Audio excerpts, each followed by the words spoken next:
Today we will start part 13 of wave optics chapter polarization for the class 12. In my last video we have done Brewster law, okay, और हमने वो क्यों किया था? To produce the polarized light ray by the reflection. तो ब्रेवेस्टर ने उसमें क्या बोला था कि if any incident light ray incident at a particular angle, then we can find, we can produce the plane polarized light ray, which is the reflected light ray. Okay, if you have not seen that video, then go through the link in my description box. Now today we will do second method to produce the polarized light ray, and second method is double refraction phenomena. अब आपने तो refraction phenomena सुना है, double refraction नहीं सुना.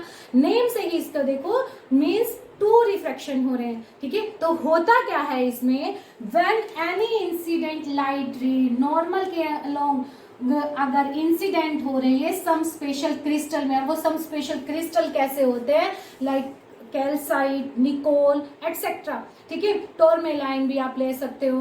तो ये इस तरह के क्रिस्टल होते हैं कि जब इंसिडेंट लाइट नॉर्मल के अलोंग इंसिडेंट हो तो यहाँ पर टू रिफ्रैक्टेड रेज हमें मिलती हैं. कितनी मिलती है? टू रिफ्रैक्टेड रे. तो ये हमारी अनपोलराइज्ड लाइट रे हो गई. दोनों टाइप्स के मैंने इसमें वाइब्रेशन दिखाए हुए हैं, डॉट से भी और एरो से भी. अब इस पॉइंट पर आकर क्या होगा, आपका डबल रिफ्रैक्शन फिनोमिना होगा. ये पॉइंट मान लिया टी है, ठीक है. तो यहां से हमें टू रिफ्रैक्टेड लाइट रे मिली.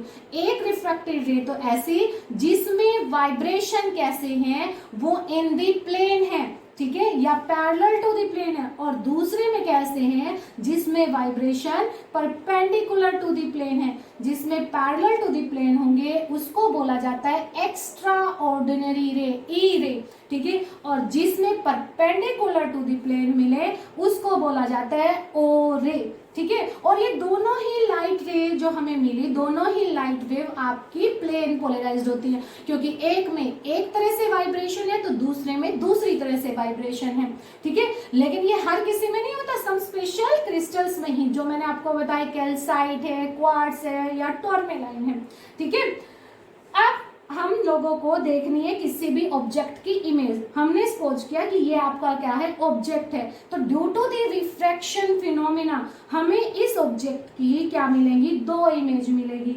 एक मिलेगी ओ रे की वजह से, एक मिलेगी ई रे की वजह से. अब अगर मैं इस क्रिस्टल को रोटेट करती हूँ तो ओ रे की पोजीशन जो रहती है वो फिक्स रहती है, और ई रे क्या है, रोटेट करता रहता है according to crystal around the O ray image, ठीक है. इस ओ रे इमेज के चारों तरफ रोटेट होता रहेगा. दूसरी चीज जो ओ रे की स्पीड होगी, स्पीड ऑफ ओ रे, वो लेस देन होगी स्पीड ऑफ ई रे इन दिस क्रिस्टल, ठीक है. तो इसका मतलब जो रिफ्रैक्टिव इंडेक्स ऑफ ओ रे है वो क्या हुआ, ज्यादा हुआ कंपैरेटिव टू ई रे. तो हम क्या कह सकते हैं कि दोनों ही रेज की स्पीड भी अलग अलग है, और एक क्रिस्टल दोनों रे के लिए डिफरेंट डिफरेंट रिफ्रैक्टिव इंडेक्स देगा, ठीक है. अब हम इस फिनोमिना का यूज करते हैं हमारे पास, क्योंकि हमें तो देखो इसमें दो प्लेन पोलराइज्ड लाइट रे मिली, ठीक है. अब यहाँ इस फेज से लेने के लिए हमें क्या करना पड़ेगा, एक लाइट को एलिमिनेट करना पड़ेगा, अदरवाइज ये दोनों फिर यहाँ पर हमें मिलेंगी. तो इन दोनों में से अब हमें क्या करना है, एक को रिमूव करना है या एक को एलिमिनेट करना है. तो ये हम करते हैं by making the Nicol prism. और ये डिवाइस किसने किया था, विलियम निकोल ने किया था, और इसीलिए इसका नाम क्या हुआ, निकोल. तो ये है आपके पास निकोल प्रिज्म, यहां लिख देते हैं निकोल प्रिज्म, ओके. अब उसने क्या लिया, इसमें कैल्साइट क्रिस्टल लिया और उसके एजेस को इस तरह से कट किया. सपोज करो ये नेम है ए बी सी डी, ये पॉइंट डी डैश और ये पॉइंट बी डैश. तो पहले जो ये क्रिस्टल था, ये इस क्रिस्टल का जो ये फेस था, ये क्या था आपका A B dash C D dash. तो ये जो क्रिस्टल था ये इस तरह से था, ठीक है. पूरा ये क्यूब की शेप में बना होता है, ठीक है. लेकिन आपको समझाने के लिए ये मैंने उसको 2D ले लिया, 2 डायमेंशनल में, अदरवाइज ये 3 डायमेंशनल में होगा आपका, ठीक है। तो इसको फिर फाइनली कट किया जाता है सच दैट ये जो एंगल है यहाँ पर इंस्टेड ऑफ 71 ये कितना रह जाए 68। पहले ये एंगल कितना था 71, अब ये कितना रह गया 68। सिमिलरली यहाँ भी आपका पहले एंगल कितना था 71 और फिर क्या बन गया 68, ठीक है।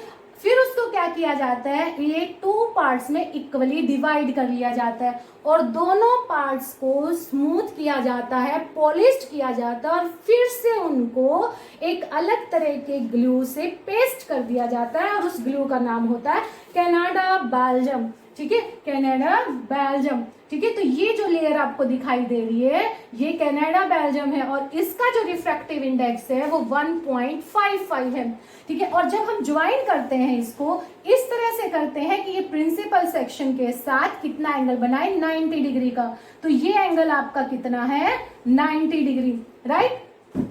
अब होता क्या है, देखो यहां से हमारे पास अनपोलराइज्ड लाइट रे आई, दोनों ही तरह के इनमें क्या हुए वाइब्रेशन, अनपोलराइज्ड है तो,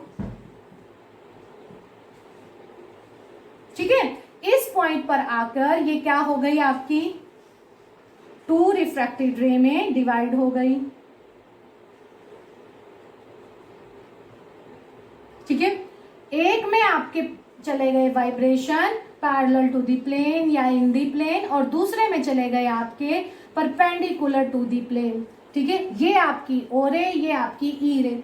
अब हमें इनमें से दोनों में से किसी एक को एलिमिनेट करना है, तो हमें पता है कि जो रिफ्रैक्टिव इंडेक्स ओ रे के लिए इस प्रिज्म का होगा वो होता है 1.65। कनाडा बेल्जियम का मैंने पहले ही बता दिया 1.55 ओ रे के लिए, और इनका अलग अलग होता है वो भी हमने पहले डिस्क्राइब कर दिया क्योंकि स्पीड जो होती है वो क्या होती है अलग अलग।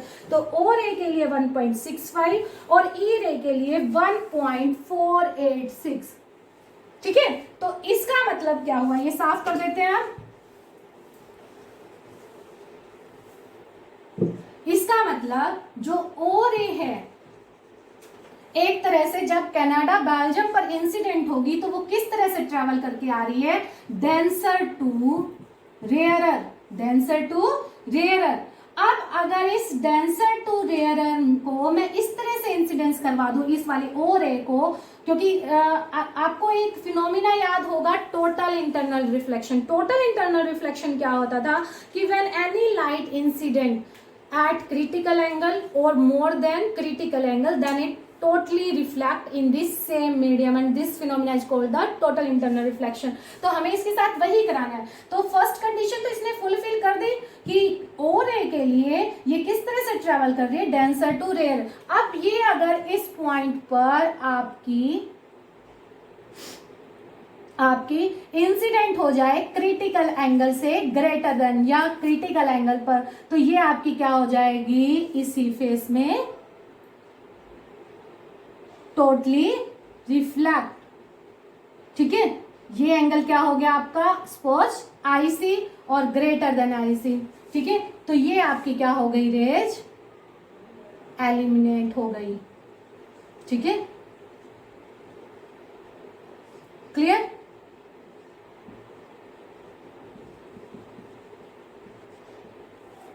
ओके अब हमारे पास अंदर की तरफ सिर्फ कौन सी बची ई रे। अब ई रे कैसे जा रही है आपकी, ई रे का रिफ्रैक्टिव इंडेक्स क्या है कम है, ठीक है, और कनाडा बेल्जियम का ज्यादा है। तो इसका मतलब ये एक तरह से रेयरर टू डेंसर मीडियम जा रही है। तो ये यहां से गई, ठीक है, थोड़ा सा रिफ्रैक्शन हुआ और फिर आपकी ये और ये इस फेस से हमें प्लेन पोलराइज्ड लाइट रे मिल गई जो कि कौन सी है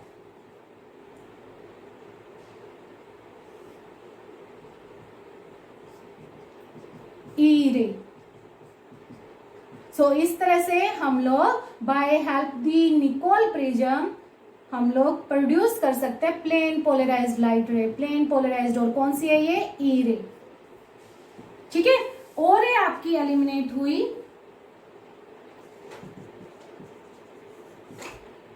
एलिमिनेट थ्रू ए डी, ठीक है। ई रे आपको कहां से मिलेगी, सी डी में से।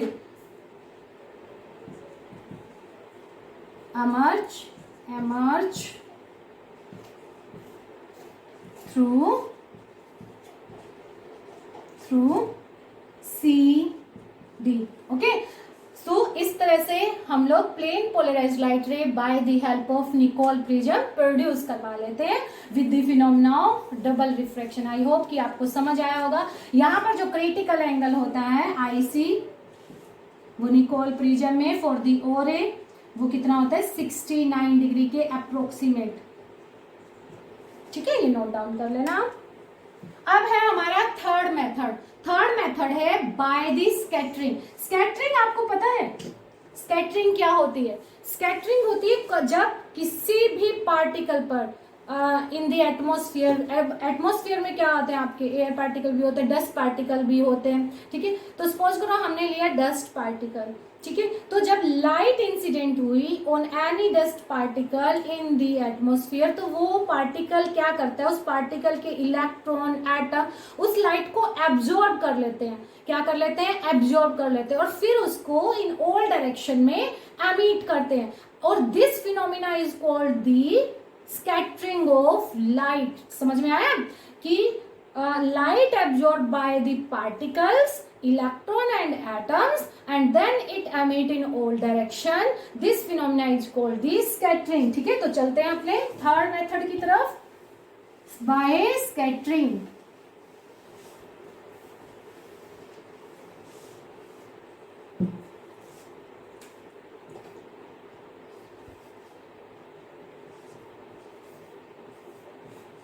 Bye scattering.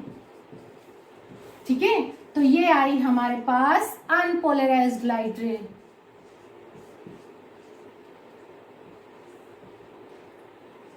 ये हमारे पास हो गया पार्टिकल, ये UPL अनपोलराइज्ड लाइट, ये आपका पार्टिकल। ठीक है, ये हो गई एक्स एक्सिस, ये हो गई जेड एक्सिस। ठीक है, ये हो गई आपकी वाई एक्सिस। ठीक है, तो होता क्या है कि जब हम यहां से देखते हैं जेड एक्सिस में से,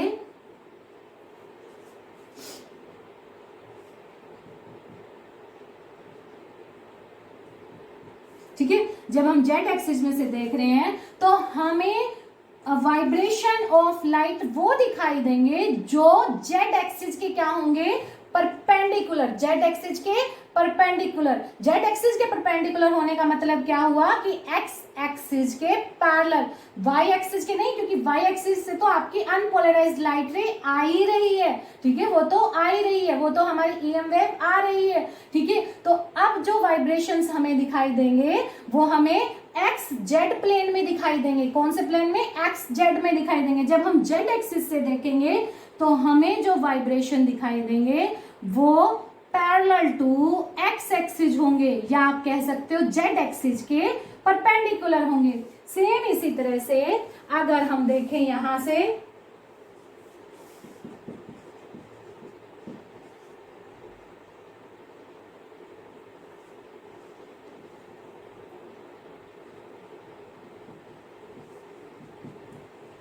ठीक है, जब हम एक्स एक्सिस में से देखते हैं तो हमें वाइब्रेशन ऑफ लाइट वो दिखाई देंगे जो एक्स एक्सिस के क्या होंगे, परपेंडिकुलर होंगे, और जेड एक्सिस के क्या होंगे, पैरेलल होंगे। तो किस तरह बनाओगे यहाँ पर, इस तरह से। और ये लाइट कैसी होगी आपकी, प्लेन पोलराइज्ड, क्योंकि सिर्फ एक ही डायरेक्शन के आपको वाइब्रेशन दिखाई दे रहे हैं। जब एक्स एक्सिस से देख रहे हो तो जो जेड एक्सिस के पैरेलल है वो दिखाई देंगे, और जब जेड एक्सिस से देख रहे हो तो जो एक्स एक्सिस के पैरेलल है वो दिखाई देंगे। And these light waves are the plane polarised light. ठीक है, तो ये था आपका थर्ड मेथड। और भी बहुत से मेथड है, but for your syllabus and for you, ठीक है, दीज 3 मेथड आर सफिशिएंट। और आज के लिए इतना ही। Thank you.